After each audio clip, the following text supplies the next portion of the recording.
Hi, and welcome to this fourth and final OL in Theological Approaches to Mission Strategy. I hope you're getting a sense of what the module is all about by now, and that you're looking forward to our time together in lectures. So this fourth OL is to return to something that we considered in the second online lecture, mission and the idea of Missio Dei.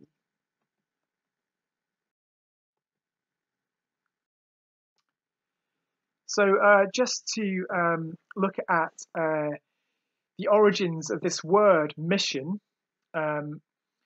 we can understand a lot about something from simply looking at the meaning or the etymology of a word. So prior to the 16th century, the Latin term missio, which means literally to send, was only really used theologically to describe relationships within the Trinity itself. So bearing in mind that missio means to send, theologically it was used to talk about the sending of the Son from God the Father and the sending of the Spirit from the Father and the Son. So prior to the 16th century, it's very rarely used in the way that we might understand it in a course like the one that you're doing.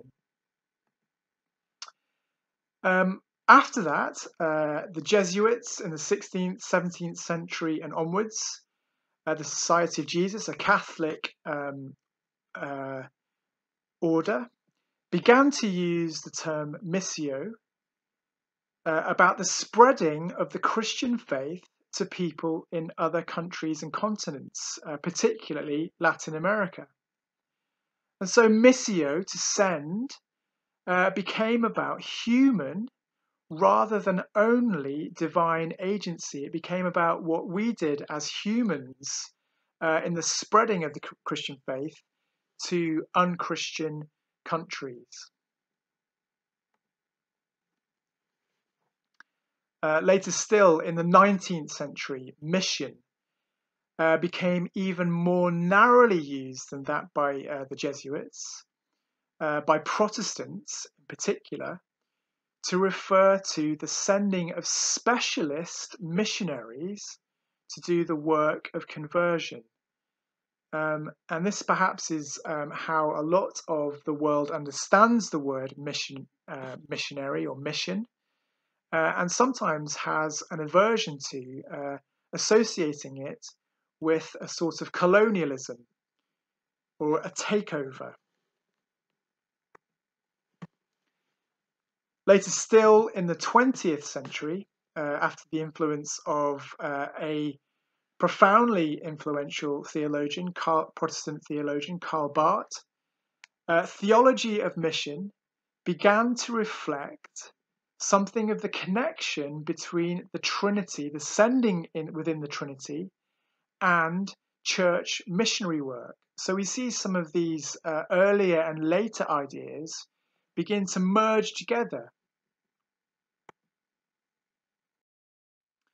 And out of this kind of history of the use of the idea of missio, and particularly the work of Barth and others, comes the idea of Missio Dei, an idea which has been increasingly embraced ecumenically across different denominations, and has become a really important key concept within mission theology. And that's why we're looking at it in this online lecture.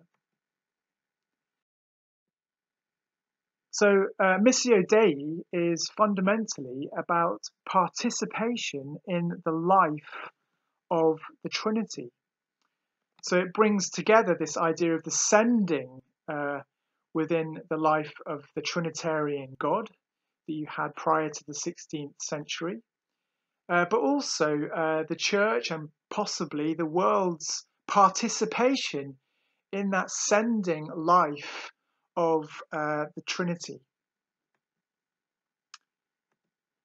This quote from Paul Avis, which you'll find in Spencer, one of the key texts for this module.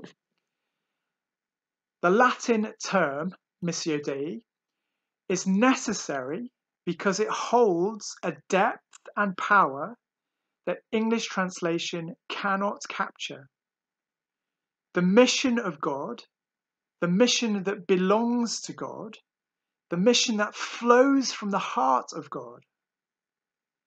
Missio Dei speaks of the overflowing of the love of God's being and nature into God's purposeful activity in the world.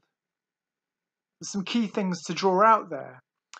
That mission is God's, first and foremost, that it flows from the heart of God, and that overflowing of God's love from his nature finds its expression in God's own purposeful activity in the world.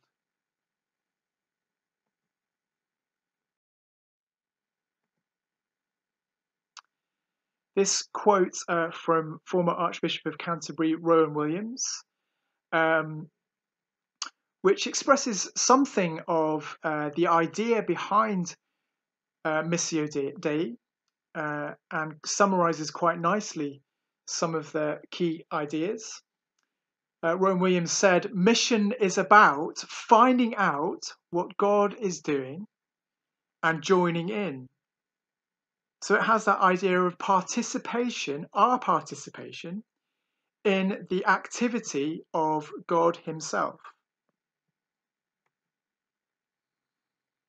And I wonder, as we draw to a close for this lecture, what you think about this idea of Missio Dei, especially considering it is such a key and fundamental concept in mission theology, which we'll return to in the lectures when we meet together. So thank you for this, for joining me for this final OL. And I very much look forward to seeing you when we spend time together face to face in our lectures.